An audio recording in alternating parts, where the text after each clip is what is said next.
here asking this question, and at the same time I'm very sad to ask this question.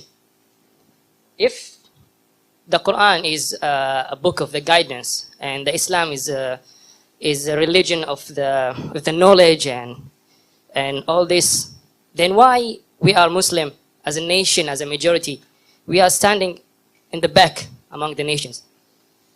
Why, when we compare our nation with the other nations, we see a big hole between us and them? The brother asked a very good question, very important question, very relevant question. That if Quran has so much of information regarding science, technology, it's a book of knowledge, book of guidance, then why are we Muslims backward? It's a very good question. The reason is, if we look back into the history, from the 8th to the 10th century, we read in the historical books, the Europeans, they called it as the Dark Ages. Dark for whom? Dark for the Europeans. The Arabs, the advancement they made in science and technology was phenomenal. If you had to know about science, if you want to do research of science, you had to learn Arabic. Like how today we learn English. At that time, the Muslims were on top of the world because we were close to Quran and Sunnah. Today, the reason the Muslims are backward is because we are far away from Quran and Sunnah.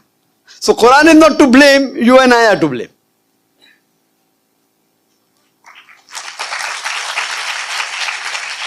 So my request to all the Muslim brothers and sisters, you go back to the Quran. Study the Quran. Quran is the most positive book in the world. It's a proclamation to humanity. It's a fountain of mercy and wisdom. It's a warning to the heedless. It's a guide to the erring. It's an assurance to those in doubt. It's a solace to the suffering and a hope to those in despair.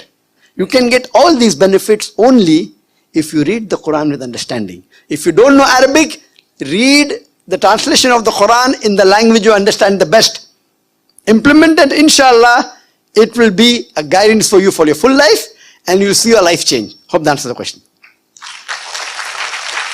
MashaAllah.